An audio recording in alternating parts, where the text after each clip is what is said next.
I went to surprise my son at the firm. I heard my daughter-in-law say from the doorway of his office, "Are you sure he won't notice?" My son replied in a low voice, "My dad's a clueless old man." I froze, my heart hammering in my chest, listening to every word. They chuckled and continued to talk about their plan. It was then that I realized this wasn't just a simple business conversation. So I decided to pretend I hadn't heard anything, for now. But let me explain how I arrived at that moment. How a proud father, who only meant to surprise his son, ended up discovering the worst imaginable betrayal. My name is Elijah Vales.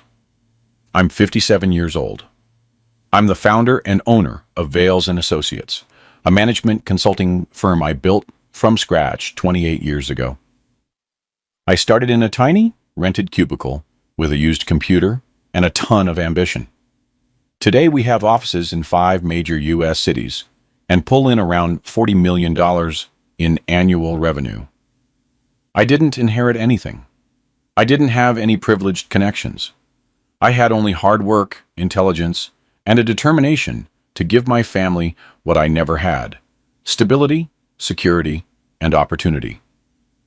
I married Lena when I was 25 and she was 23. She was a middle school English teacher, beautiful, smart, and dreaming of successful children who would conquer the world. We had 2. First, our son Marcus, who is now 30, and then our daughter Naomi, who's 27. For years, we were the perfect family everyone envied. Vacations in Europe, homes in Miami Beach and Buckhead, Atlanta, private school for the kids, and honors graduations. Everything money could buy and effort could achieve. Lena passed away 5 years ago from a cerebral aneurysm. It happened without warning. One day, she was planning Marcus's wedding. The next, she was in the hospital. 2 days after that, she was gone, with no goodbyes, no final words, just an emptiness. The pain was devastating, but I had to keep going for my children, for the company, for the legacy Lena and I had built together. Marcus married Chantel 6 months after Lena passed. Chantel was someone he'd met in college, pretty, charismatic, but something about her always bothered me. A coldness in her eyes, a calculated way of speaking. But my son loved her, or so he said. So I accepted her into the family. Naomi married 2 years later. Her husband, Eric, was a good architect, hardworking and honest. I liked him right away. After Lena died, I started thinking about succession. What would happen to the firm when I was gone, or when I simply wanted to retire? The obvious answer was Marcus. My son had earned his MBA from a top-tier business school in the United States. He had the credentials, the knowledge, and he was my blood, the natural choice. "Marcus," I told him 3 years ago, "I want you to start getting more involved in the firm, learning the ropes so you can eventually take control." "Really, Dad?" His eyes lit up.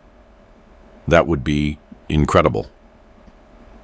But you have to start from the bottom, like I did, learning every department, every process. I won't give you a position just because you're my son. You have to earn it." "I understand, and I promise I will." He started as a project assistant with a modest salary and no privileges. To my surprise, he did well. He came in early, stayed late, asked intelligent questions, took notes. He seemed genuinely interested. "I'm proud of you," I told him, after 6 months. "You're showing me you have what it takes." "Thank you, Dad. That means everything to me." Over the next 2 years, Marcus moved up the ladder. Coordinator, project manager, associate director. Each promotion was earned with results, satisfied clients, and successful projects.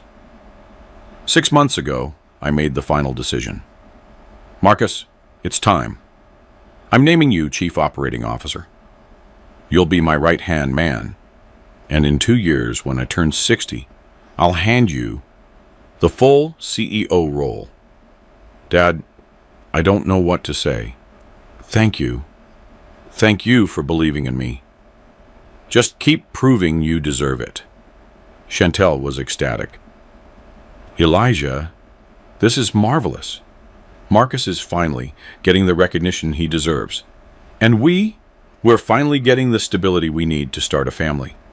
You're thinking of having children? Yes, but we wanted to wait until Marcus's position was secure. And now it is. Everything seemed perfect. My son was ascending, my legacy was secure, and the company was in good hands for the next generation. But as always, appearances are deceiving. 3 months ago, I started noticing strange things, small at first. Marcus having meetings that weren't on my schedule, new clients I didn't know, contracts signed without my final review. Marcus, who is South Star Corporation? I see you signed a $400,000 contract with them. Oh, yeah, they're a new client. Restructuring consulting. Everything's in order, Dad. Don't worry. I'd like to see the file. Sure. I'll send it over this afternoon. But the file never arrived. When I asked again, Marcus said, Dad, it's in process. We're still organizing the documents. I promise everything's fine. Trust me. And I did trust him, because he was my son, and because he'd demonstrated competence for 2 years. More strange contracts started arriving. Companies I'd never heard of, with generic names, paying large sums for vague services. Operational process optimization, integrated strategic consulting, corporate restructuring advisory. It all sounded legitimate, but also too vague. My accountant, Mr. Henderson, who had worked with me for 20 years, came to see me 2 months ago, worry etched on his face. Elijah, I need to talk to you about some transactions. What transactions? The ones Marcus has been processing. Something's off. Money is flowing in from companies with no history, and then flowing right back out to equally unknown companies. It looks like we're being used as an intermediary. An intermediary for what? I'm not sure, but the patterns look like, well, like money laundering. That's impossible. Marcus wouldn't do that. You're probably right. But Elijah, you should investigate. Review those contracts. Talk to those clients. Because if something illegal is happening, and it's under your name, you are legally responsible. I tried to talk to Marcus, but every time he had an excuse. Dad, I'm in a meeting. Dad, I have to go see a client. Dad, I'm busy. Let's talk later. And I foolishly let it go, because I trusted him, because I didn't want to believe my son was hiding something. Until yesterday. I decided I needed answers and planned to surprise him in the office, unannounced, to finally have the conversation I'd been postponing for weeks. I arrived at the office at 11 in the morning. Marcus wasn't expecting me. His assistant greeted me, surprised. Mr. Vales, I didn't know you were coming in today. Surprise. Is Marcus here? Yes, in his office with his wife. They're in a private meeting. Perfect. Don't announce me. I want to surprise him. I walked the corridors of the firm I built, passing employees who greeted me, seeing the modern offices that cost me so much money, feeling a rush of pride for what I'd created. I reached Marcus's office. The door was slightly ajar. I was about to knock when I heard voices, Marcus and Chantel, speaking softly, but clearly. Are you sure he won't notice? Chantel asked. My dad's a clueless old man, Marcus replied, laughing. He's so focused on retiring and playing golf that he can't see what's happening right under his nose. I was paralyzed. My son had just called me a clueless old man. But it's his company, Chantel continued. What if he checks the books? What if he finds the accounts? He won't find anything. Mr. Henderson is the only one who might suspect, and I already took care of him. I gave him limited access to the systems. He can't see the full transactions anymore. You are so smart, Chantel said, her voice full of admiration. Once this works, when we wash the $5 million, our commission will be $500,000, enough to buy that house you want in the Palisades. And then there are more contracts, more money. Eventually, we can push Dad out completely, declare him incompetent if we have to, and take full control. And if he resists, then we use Plan B.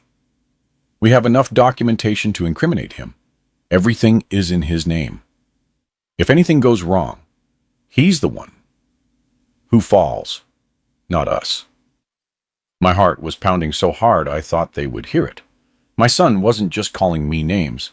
He was using my company to launder money, planning to force me out. And if things went south, he was setting me up to face criminal consequences. And your sister? Chantel asked. Does Naomi suspect anything? Naomi's naive. She only cares about her kids and her mediocre architect husband.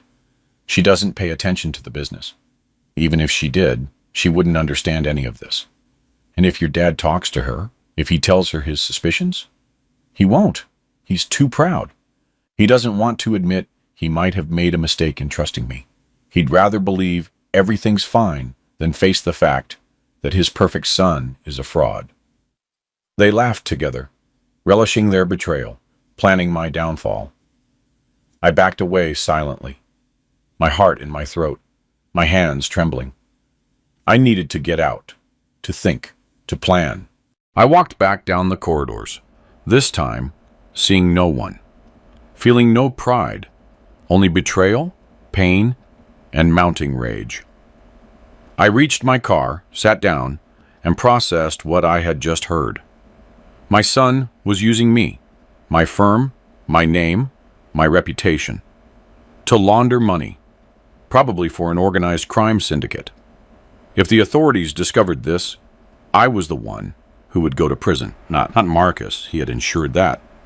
Everything is in his name, he had said, meaning the fraudulent contracts had my signature, or forgeries of it, and I would be responsible. The rage consumed me, but so did the pain. This wasn't just business betrayal, it was personal. My son had called me a clueless old man. He had planned to declare me incompetent. He had used my trust, my paternal love, as a weapon against me. But then, something shifted.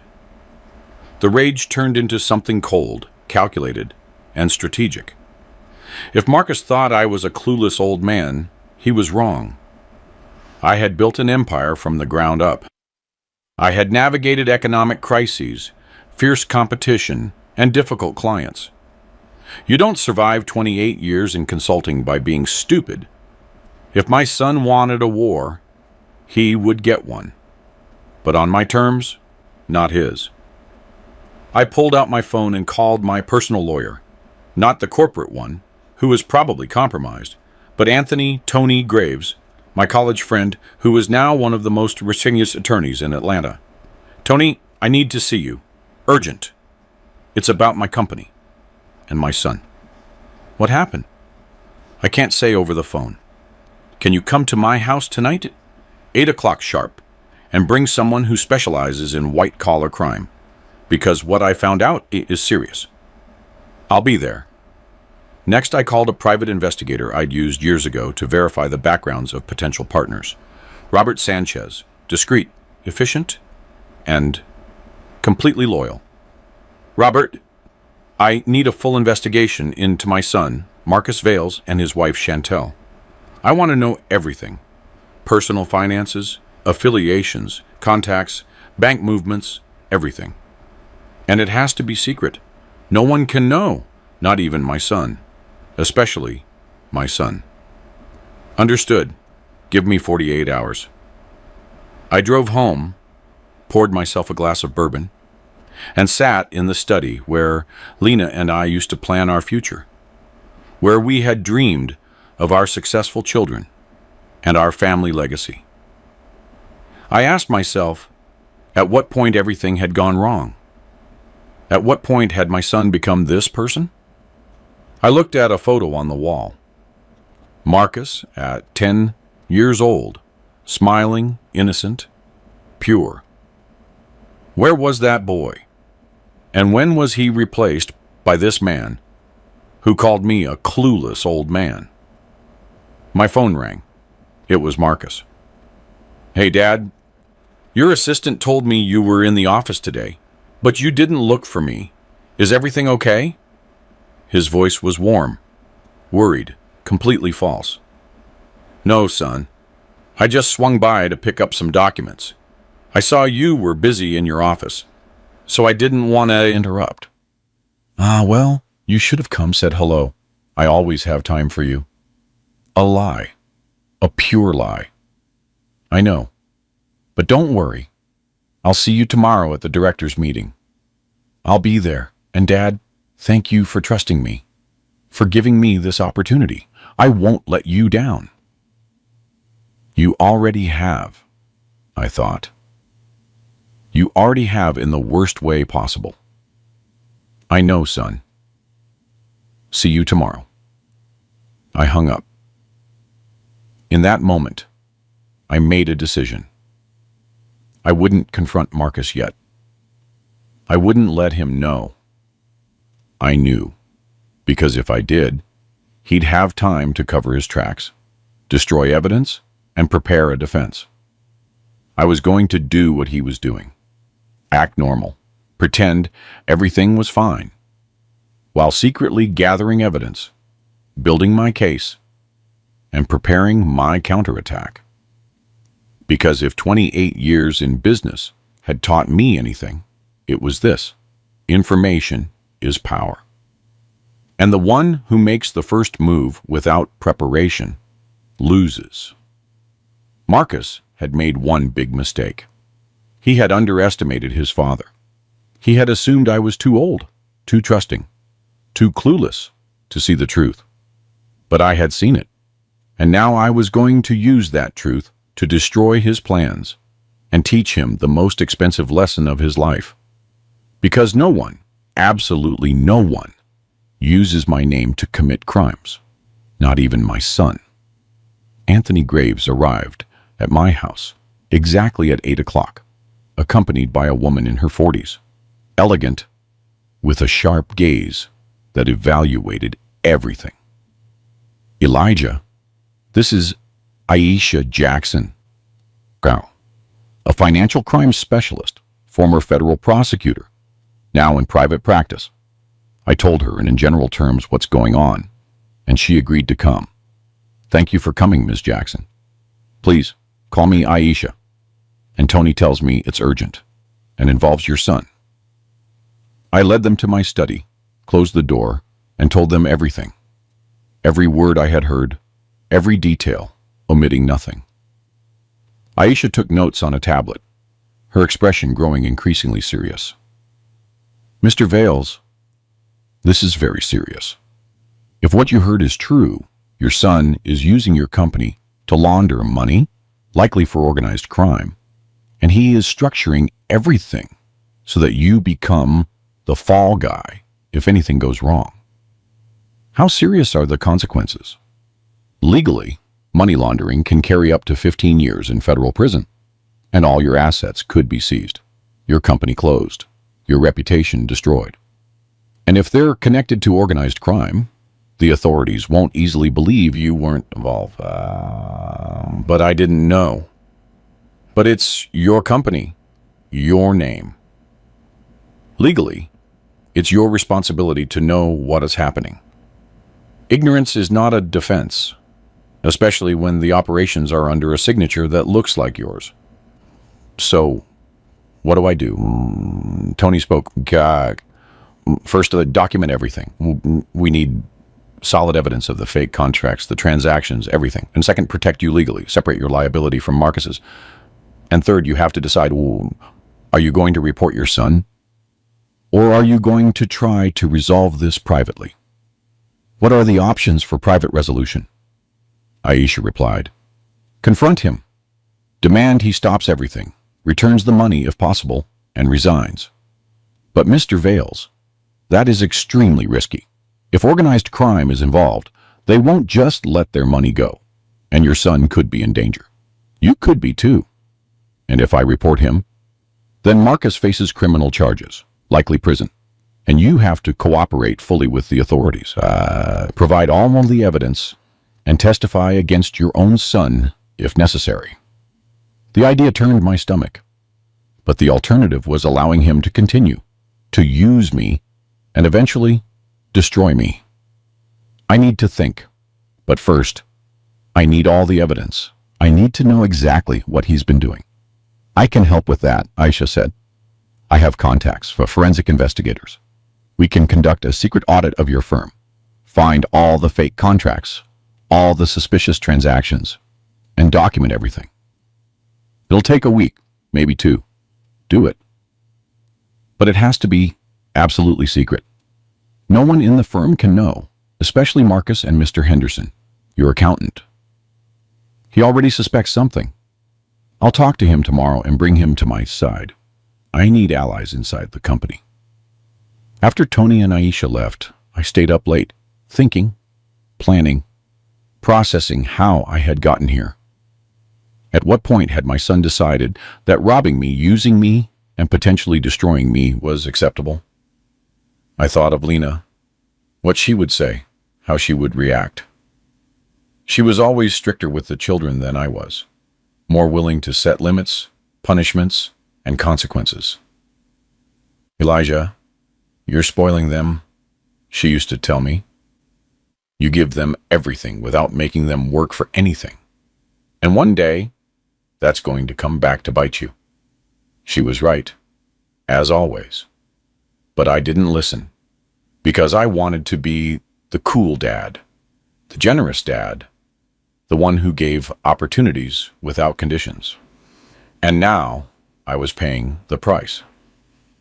The next morning, I arrived at the office early, before anyone else. I went straight to Mr. Henderson's office. Elijah, what a surprise. You don't usually come in this early. I need to talk to you about what you told me 2 months ago. The strange transactions. His expression grew serious. You investigated? Yes. And you're right. Something is wrong. Very wrong. But I need your help. And this has to be completely confidential. What do you need? Full access to all the transactions, all the contracts, everything Marcus has been handling. And I need you to gather it without him knowing. That's going to be difficult. Marcus changed my system permissions 3 weeks ago. I no longer have full access. Can you regain that access without him knowing? I can try. I'm the system administrator. Technically, I have the authority to change permissions. But if Marcus checks the logs, he'll see I did something. Do it anyway, and then delete the logs, or modify them, whatever it takes. Because, Henderson, if we don't stop this, not only will Marcus go to prison, I will too, and the company will be shut down. We all lose. It's that serious? Worse. But I can fix it if I have the right evidence. Will you help me? Mr. Henderson looked at me for a long time, then nodded. You're a good man, Elijah, and you've been fair to me for 20 years. So yes, I'll help you. Give me 3 days. I'll gather everything. Thank you. And Henderson, if Marcus asks anything, act normal, as if you know nothing. I will. The directors' meeting was that afternoon. There were 5 of us. Me, Marcus, 2 external directors, who were more adverse than anything else, and the general counsel, who was probably compromised as well. Marcus presented the quarterly numbers. Everything looked good. Revenue up, expenses controlled, healthy margins. Excellent work, Marcus. I mean, Bud, acting like the proud father. The new clients are generating good results. Thank you, Dad. I'm just applying what you taught me. A disgusting, filthy liar. Tell me more about these clients. South Star Corporation, Integrated Innovation Group, Pacific Strategic Development. I'm not familiar with them. They're mid-sized companies looking to optimize operations. Nothing extraordinary, but they pay well and are easy to manage. I'd like to meet the owners. Maybe we can expand the work we do with them. I saw a quick flash of panic in his eyes, but it was quickly controlled. I don't think that's necessary, Dad. They're mid-level clients. They don't require the founder's attention. It would be like swatting a fly with a sledgehammer. Even so, I like to know our clients. It helps build personal relationships. All right, I'll arrange something. But maybe in a month. They're busy right now. Perfect. I look forward to those meetings. There weren't going to be any meetings because those clients probably didn't exist or were shell companies. But I wanted to apply pressure to see how he reacted. After the meeting, Marcus stopped me. Dad, why the sudden interest in those clients? Just curiosity. As CEO, I have to know our complete portfolio. Is there a problem? No, no problem at all. I was just surprised. You've been so disconnected lately, letting me handle everything. Why the change? There's no change. I'm just doing my job. Is there an issue? No. It's just that I thought you were preparing to retire, to give me complete control. And I am, but in 2 years, not now. For now, I'm still the boss, and I want to be informed about everything. Do you understand? Perfectly. That night, Robert Sanchez, the private investigator, called me. Mr. Vales, I have preliminary information, and it's troubling. Your son and daughter-in-law are living a lifestyle far beyond their salaries. Expensive trips, designer clothes, a new luxury car every year. And they just made a down payment on a house in the Palisades. $1.6 million cash. Where did they get that money? Not from visible, legitimate sources. Their personal bank accounts don't show those funds, which suggests hidden accounts, probably offshore. I'm working on tracking those accounts, but I need more time, and will probably need access to computers or phones to find the details. Keep investigating. And Robert, I need you to find out who the real clients are. South Star Corporation, Integrated Innovation Group, all of them. I need to know who is behind those companies. I'll do it. But Mr. Vales, if these clients are connected to organized crime, this becomes dangerous for you, for me, for everyone. I know, but I have no choice. I need the truth. 3 days later, Mr. Henderson arrived at my house at night with a flash drive in his hand. Here is everything. All the contracts Marcus has signed in the last 8 months.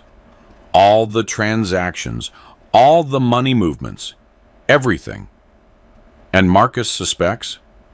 I don't think so. But Elijah, you need to see this now, because it's worse than you thought. We connected the flash drive to my laptop, and over the next 3 hours, Mr. Henderson showed me everything.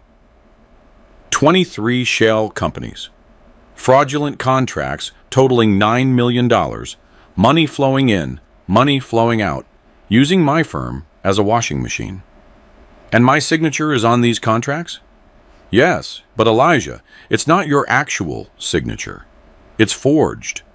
Quite well done, but forged. Marcus has access to your digital signature and has been using it without your authorization. That's fraud, in addition to money laundering. Yes, and there's more. Look at these transfers. $300,000 went into an account in the Cayman Islands in the name of a company called SDA Holdings. I looked into it. SDA stands for Sebastian Dominguez, and Marcus Vales and Chantel. They're taking a cut of the money.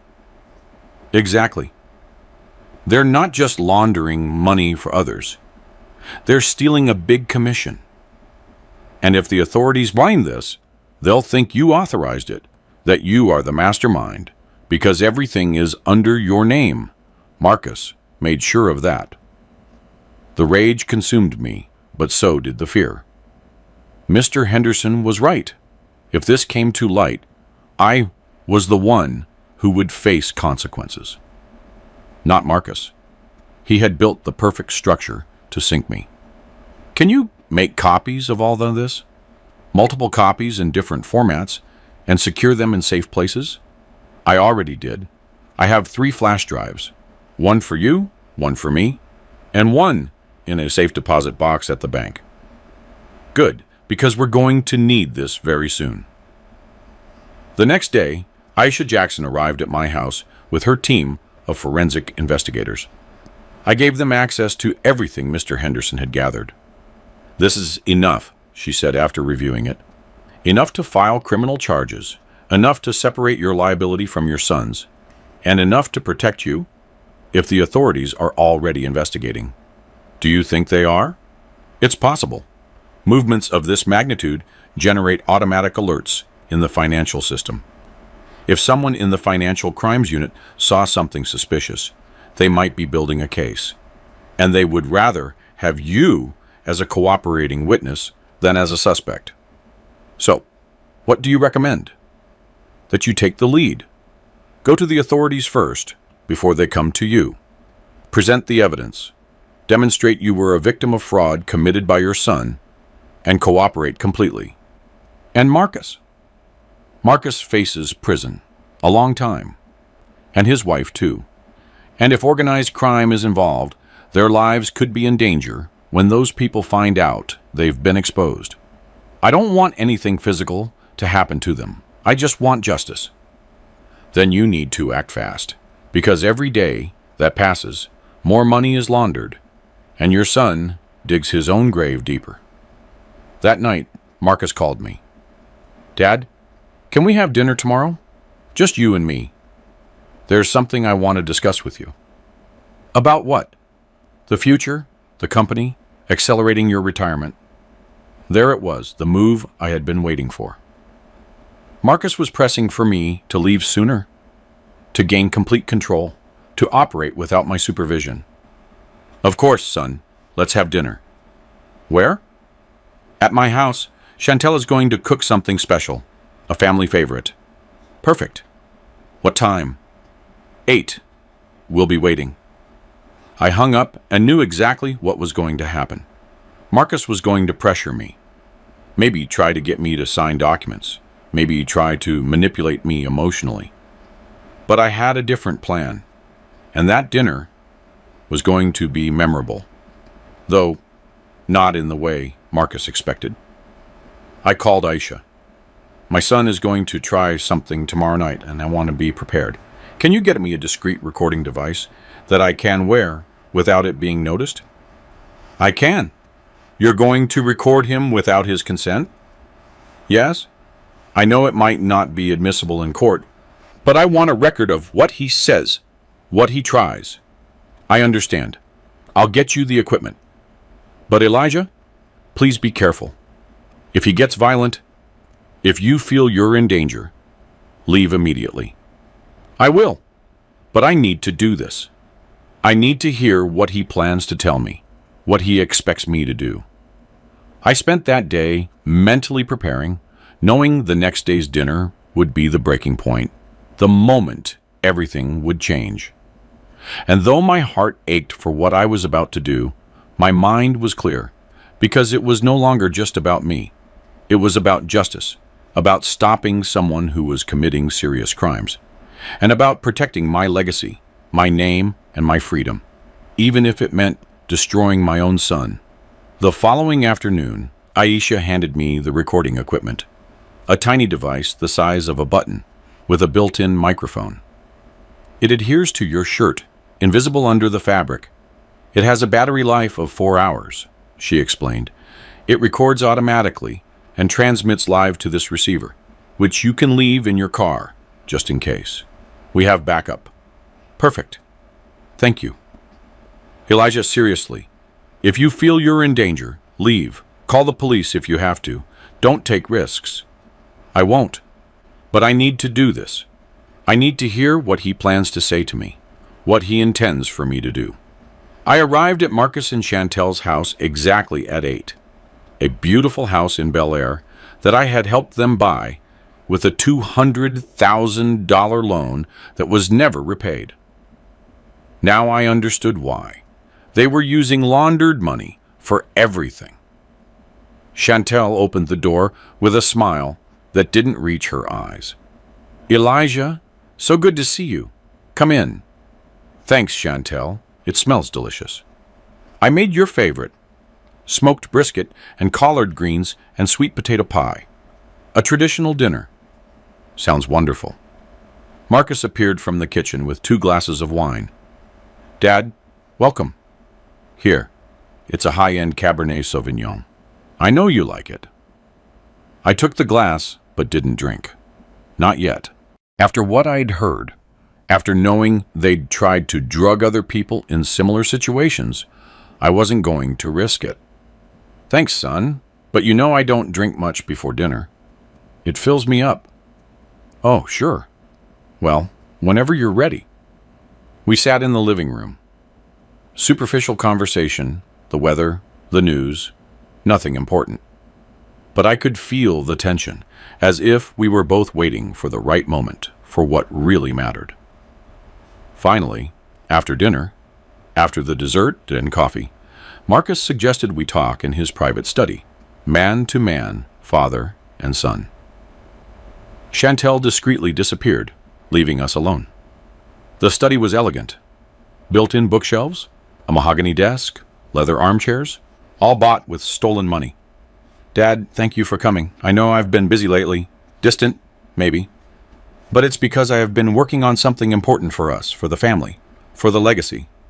I'm listening. I've been thinking about the future, the firm, and your retirement. And I think you should accelerate it.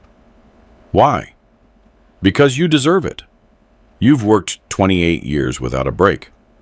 You built something incredible, and now it's time for you to enjoy it. To travel. To live. To let the next generation take control. But we said 2 years. I know.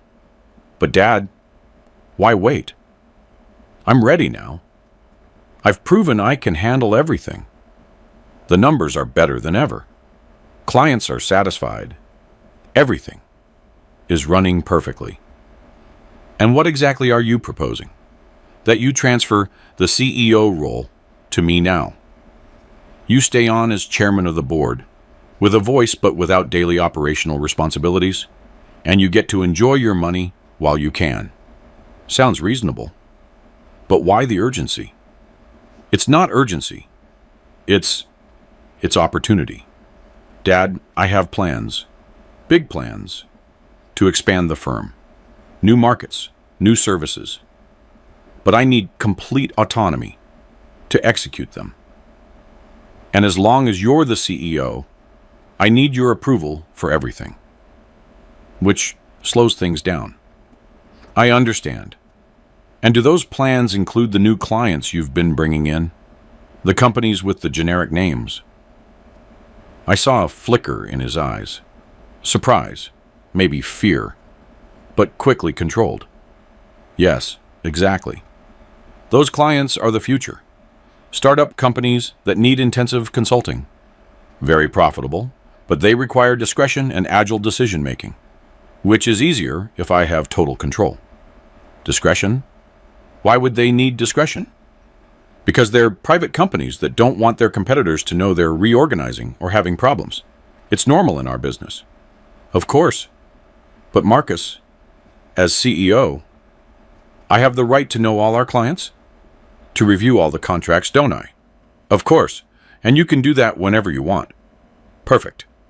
Then tomorrow, I want a meeting with the representatives of South Star Corporation and Integrated Innovation Group, and the other 20 companies you've brought in over the last few months. Dad, that's going to be difficult to coordinate. Why? If they're legitimate clients, they should be available, unless there's a problem. There's no problem. It's just that some of them prefer to communicate only with me. That's why they hired me, for that personal relationship. But I'm the founder, the CEO. My presence should be an honor for them, unless they don't actually exist. Silence. Long, uncomfortable silence. What are you implying, Dad? I'm not implying anything. I'm asking directly, are those clients real? Or are they shell companies you're using to launder money? Marcus shot to his feet, rage in his eyes. How dare you? How dare you accuse me of something like that? It's not an accusation if it's true. And Marcus, I know the truth. I know exactly what you've been doing. Using my firm, my name, my forged signature to launder millions of dollars. You're crazy, paranoid. Maybe Mr. Henderson was right. Maybe you are losing your mental faculties.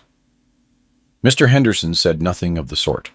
In fact, he was the one who alerted me, who showed me the suspicious transactions, who helped me gather all the evidence.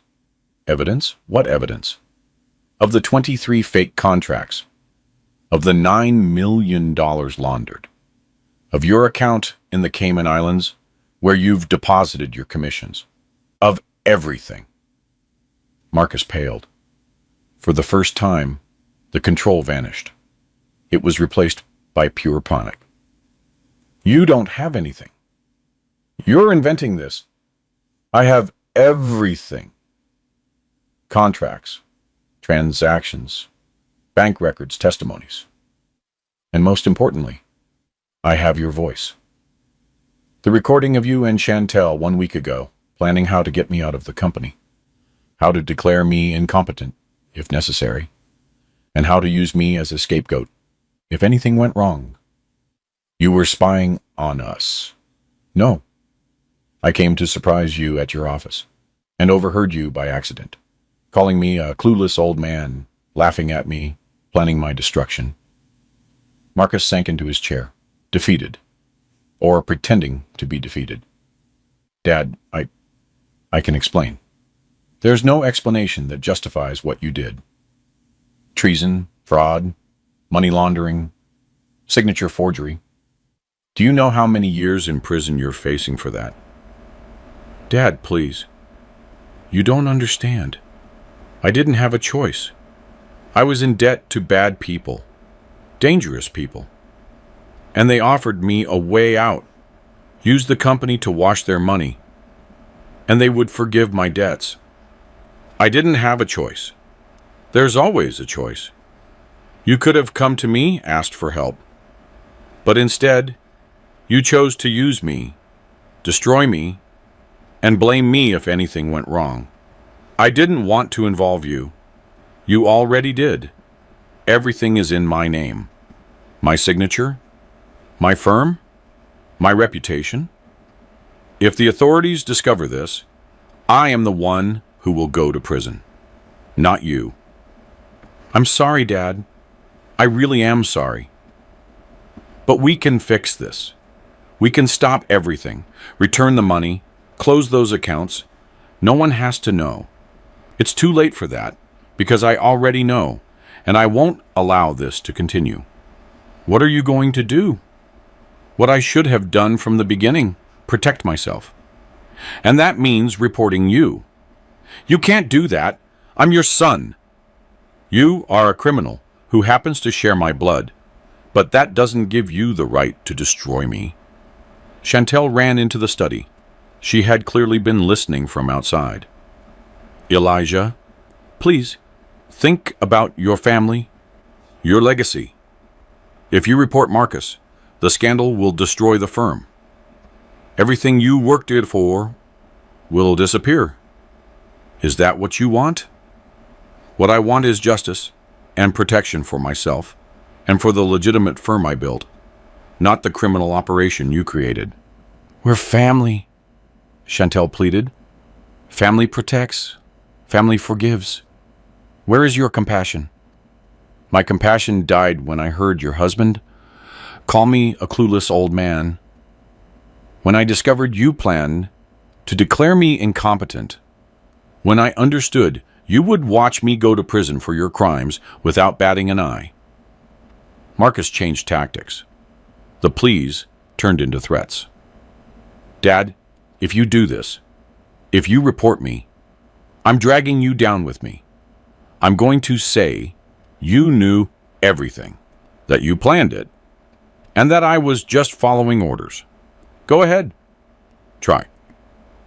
I have evidence that you forged my signature, that you manipulated systems without my knowledge, that you conspired behind my back. Your word against my evidence. Who do you think they'll believe? The people we're working with. They won't let this get out. They'll do whatever it takes to protect their operation, including hurting whoever is necessary, even you. You're threatening me with organized crime? I'm warning you. If you expose this, not only am I in danger, you are too. Naomi is too. The whole family. Then I suggest you cooperate with the authorities.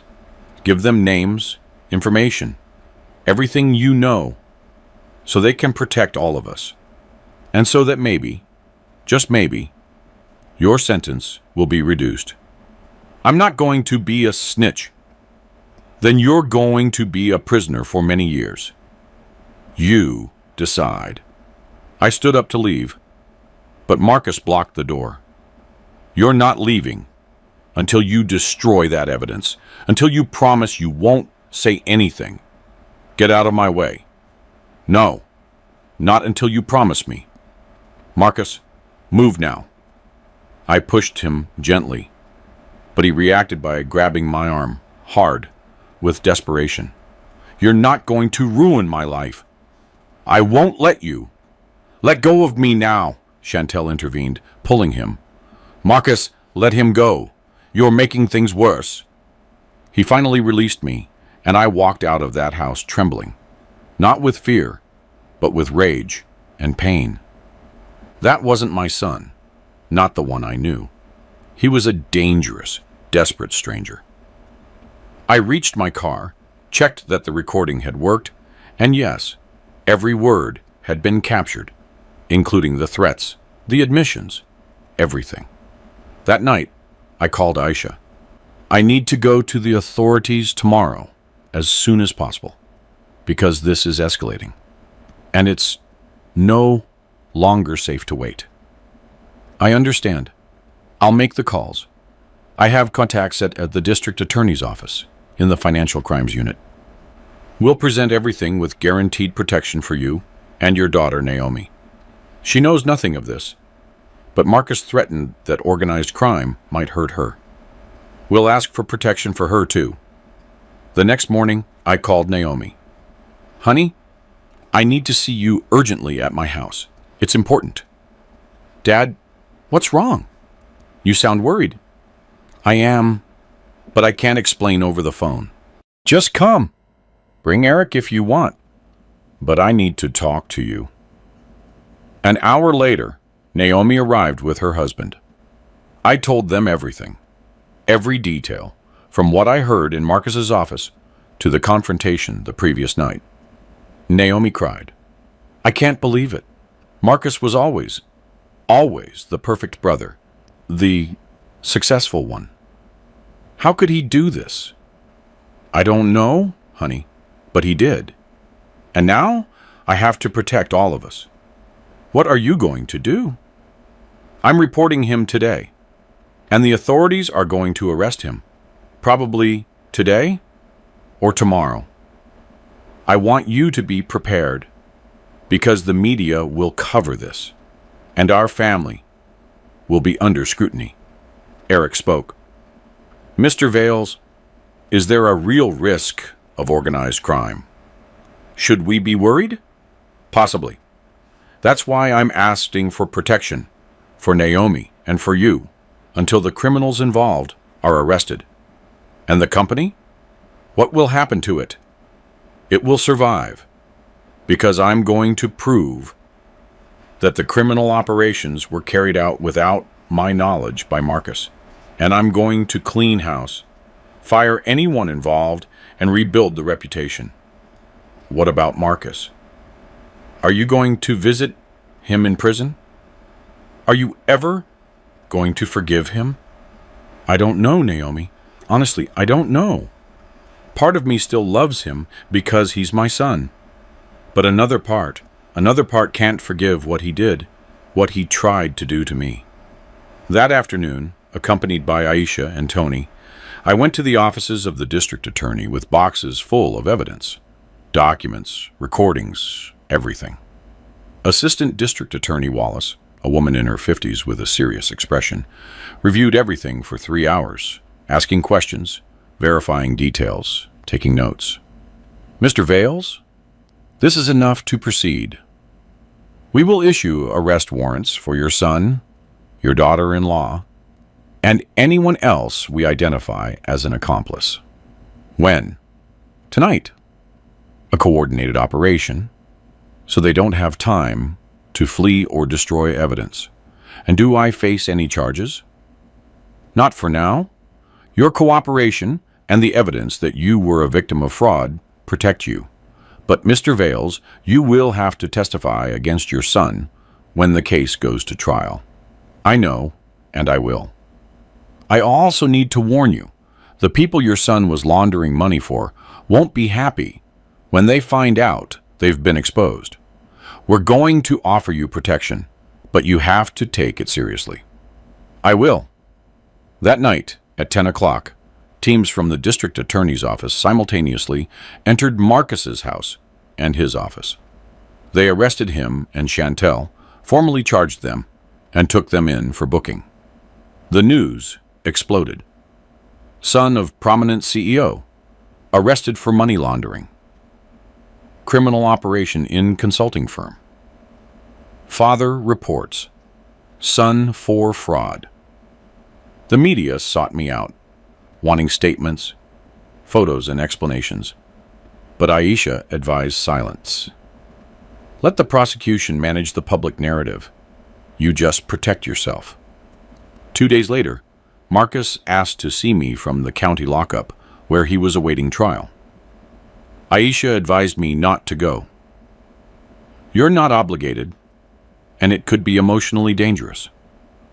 But I need to see him one last time to understand if there's anything left to save, or if I truly lost him forever. Then I'm coming with you as a witness and protection. The detention center was exactly as I imagined. Cold, gray, and depressing. A place where hope dies and reality hits without mercy. Aisha accompanied me to the visiting room. 30 minutes maximum, she warned. And if he says anything that makes you uncomfortable or threatens you, we end the visit immediately. Understood. Marcus entered 5 minutes later, escorted by 2 guards. He wore the detainee's orange jumpsuit, unshaven, with deep, dark circles under his eyes. He had lost weight and something else. The arrogance, the confidence he always had. He looked broken. Dad, he said, his voice cracking. Thank you for coming. I didn't think you would. I almost didn't. Why did you come then? Because, despite everything, I still need answers. I need to understand how we got here, how my son became this.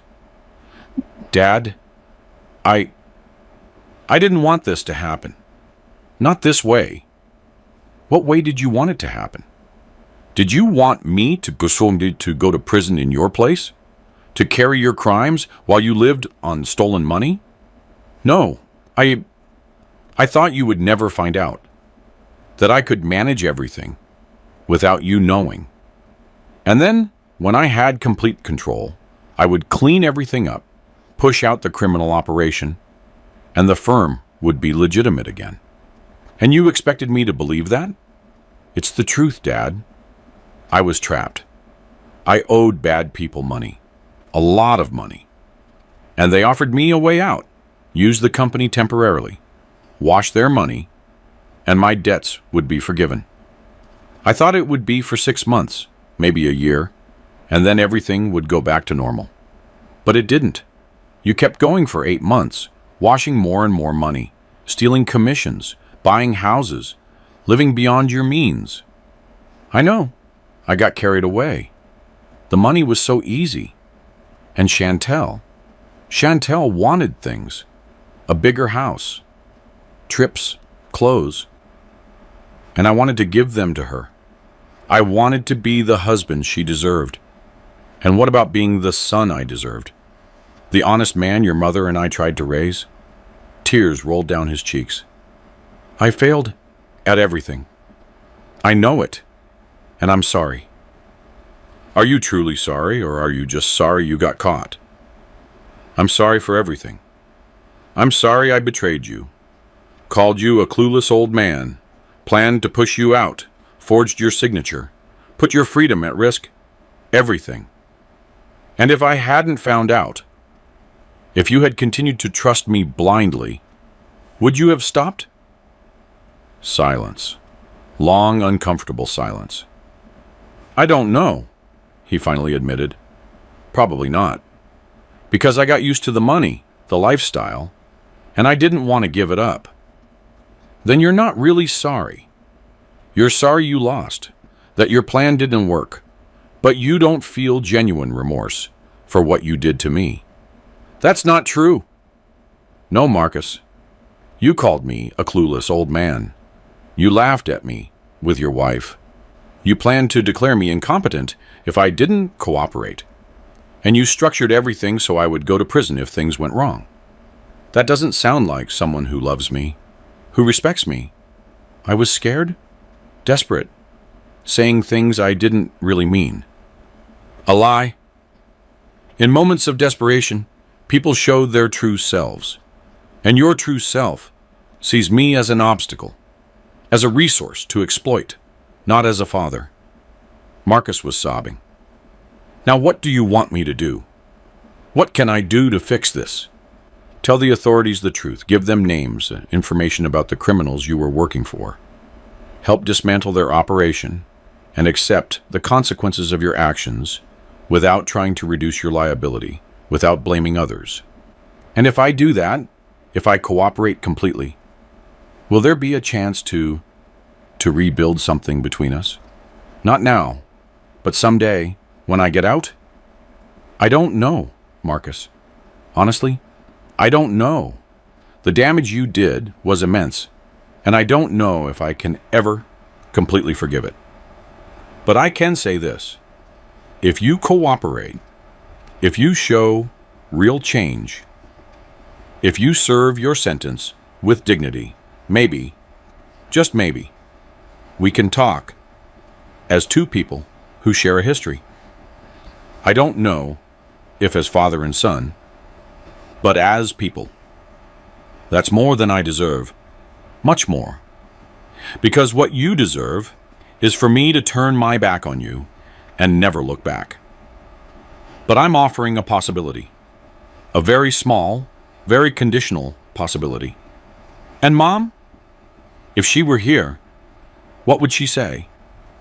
The mention of Lena hit me like a punch. Your mother would be heartbroken, absolutely devastated, because she loved you more than anything in the world, and seeing what you became would break her heart. I know, and that's what hurts the most. I didn't just disappoint you. I disappointed her memory, everything she expected of me.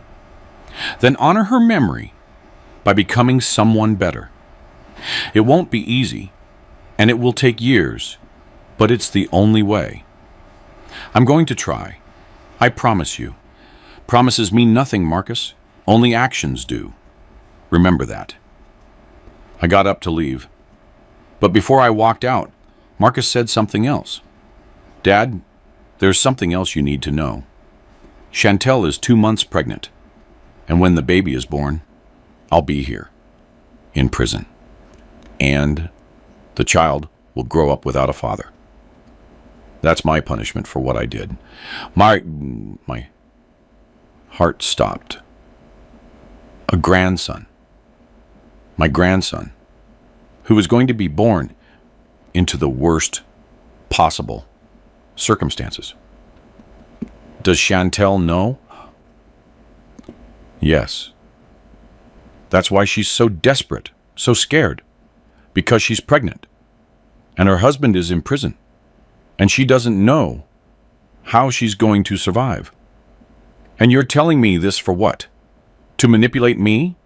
To make me feel sorry for you and drop the charges? No. The charges can't be dropped. They belong to the state now. But I'm telling you because that child is innocent. And he shouldn't suffer for my mistakes. And if you want, maybe you could make sure he's okay. Not for me, for the child. I'm going to think about that. But Marcus, listen to me. Well, I am not going to rescue Chantel. I am not going to pay her expenses. I am not going to be the bank. I always was. If I help that child, it will be on my terms, with limits, with conditions, and with supervision. I understand, and thank you for at least considering it. I left the jail with mixed emotions, rage at the manipulation, pain for the betrayal, but also concern for an innocent child who was about to be born in the middle of this disaster. Aisha walked beside me. Do you think he was honest, or was that another manipulation? Probably both. Marcus has always been good at mixing truth with manipulation. But the baby part, that's verifiable. And if it's true, then I have decisions to make. The following months were chaos. Marcus's trial was public, widely covered, every detail of his betrayal exposed for the world to see. I had to testify for 2 full days recounting how I discovered the fraud, how I gathered evidence, and how my son had used my firm to launder $9 million. It was humiliating, painful, but necessary. Marcus was sentenced to 12 years in federal prison. Chantel received 8 years, but her sentence was suspended due to the pregnancy. She would serve house arrest until the baby was born, after which her sentence would be reevaluated. The people they were laundering money for were also arrested. A network of 5 individuals connected to a minor crew, all of them facing decades in prison. The firm survived. Barely. We lost 30% of our clients, frightened by the scandal, by the association with crime. But those who stayed were loyal. They understood that I had been a victim, not a perpetrator. I hired a new chief operating officer, someone from outside with no family connections and impeccable credentials, and restructured everything, new processes, new controls, and a new culture of absolute transparency. Mr. Henderson was promoted in recognition of his loyalty, for warning me when others wouldn't. And Naomi became my right hand, not in operations, but in reputation rebuilding, in public relations, in showing the world that Veils and Oblivious was more than the scandal. It was a legitimate company with 30 years of good work. 6 months after the trial, Chantel gave birth to a boy. She named him Jaden. She called me from the hospital. Elijah, I know you probably don't want to talk to me, but the baby is here, and I thought you'd want to know how he is. Healthy, beautiful. He has Marcus's eyes. And me? I'm scared, alone, with no idea how. I'm going to raise this child. But I'm determined to do it right. To be a better mother than I was a wife. Chantel, about the baby, about Jaden. I want to meet him, but not now. Not until you are clear that any relationship I have with him is on my terms, not yours. I understand and accept. Whatever you decide, I'll respect it. 2 months later, I visited Chantel and Jaden in the small apartment where she was living. Very different from the luxurious house in Bel Air they had lost. Jaden was sleeping in a simple bassinet, wrapped in a blue blanket, small, innocent, oblivious to the complicated world he had been born into. He's beautiful, I said. He looks like his father. But I hope he has your heart, your ethics, your strength. That depends on how I raise him, on the values I teach him. I'm going to do it right. I promise. I won't make the same mistakes.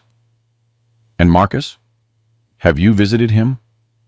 Once, when Jaden was born. But it was hard to see the man I love behind bars, knowing he'll be there for years, and knowing that part of the blame is mine for pressuring him, for wanting things I didn't need. At least you recognize your part. I'm in mandatory therapy as part of my house arrest, but it's necessary too, because I need to understand why I did what I did, why I chose easy money over integrity. And have you learned anything? That money doesn't buy happiness. I knew that intellectually, but now I know it in my soul. Because I had all the money in the world, and I was miserable, scared, always looking over my shoulder, waiting to be caught. And now I have nothing. This small apartment, basic clothes, simple food. But I have peace because I'm not living a lie. And I have Jaden, who is the only thing that truly matters. We established an agreement. I would visit Jaden once a month. I would provide basic financial support, diapers, formula, necessities, but nothing extravagant. And when he was older, if Chantel proved to be a responsible mother, I would consider more. But Chantel, I warned, if you try to manipulate me again, if you use Jaden as a tool to get money, if you return to your old habits, it's over. No second chances. Do you understand? Perfectly. And I won't do it, because this child deserves better. He deserves a grandfather who loves him, and I won't ruin that. A year after the trial, the firm was stable again, not as large as before, but healthy, profitable, and completely clean. Naomi had proven to be invaluable, with fresh ideas, energy, and a work ethic that reminded me of myself at her age. "Dad," she told me one day, "I've been thinking about the future of the firm, and I think you should consider something." "What?" "Naming me CEO, eventually. Not now, but in 2 or 3 years when you've completely rebuilt and you're ready to truly retire." "Are you sure?" "It's a lot of work, a lot of pressure." "I know, but I'm ready, and I've proven I can handle it. And unlike Marcus, I don't have an ulterior motive. I won't steal from you. I won't betray you. I just want to continue your legacy the right way." And Eric agrees completely. In fact, it was his idea. He knows this is important to me, and he supports me entirely. "Then we're going to do this. For the next 2 years, you'll take on more responsibility, step by step, demonstrating competence in every area. And in the end, if everything goes well, I will name you CEO, and I will retire as chairman of the board, with a voice but no daily operations. Thank you, Dad. I won't disappoint you. I know, because you're different. You have your mother's heart and her integrity." Marcus served his first year in prison. I had visited him 3 times, short, awkward conversations, but without open hostility. "Have you been cooperating with the authorities?" I asked him during one visit. "Yes, I gave them everything. Names, operations, money routes, everything I knew. And thanks to my information, they arrested 5 more people higher up the chain." "Good. That will reduce your sentence." "Maybe. But Dad, I didn't do it to reduce my sentence. I did it because it was the right thing to do, and because I finally understood that I can't run from the consequences. I can only face them." "And how is it in here?" "Difficult. Very difficult. But also clarifying. I can't pretend in here. I can't use money to solve problems. I can only be myself and face who I truly am." "And who are you, really?" "Someone who made huge mistakes, who hurt the people who loved him most, but who is trying to be better, day by day, without guarantees that it will work, but trying. Trying is all you can do." "Have you seen Jaden?" "Yes, once a month. He's growing well. Chantel is being a good mother, better than I expected." "I'm glad, because that child deserves better than me, better than us. And if you can give him stability, love, a grandfather who teaches him real values, then something good came out of this whole disaster." Something good can always come out of something bad, if you look for it, if you work for it.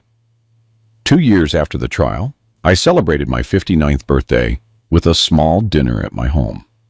Naomi and Eric, Mr. Henderson and his wife, Aisha and Tony, who had become close friends as well as lawyers, and Chantel with Jaden, who was now 2.5 years old.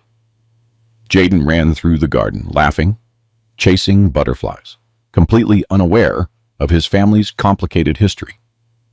"It's beautiful," Naomi said, "seeing new life, innocence, after so much pain." "It is," I agreed. "And it's a reminder that families can be broken, but they can also be rebuilt, differently, but rebuilt." "Have you forgiven Marcus?" "Not completely. Maybe never completely.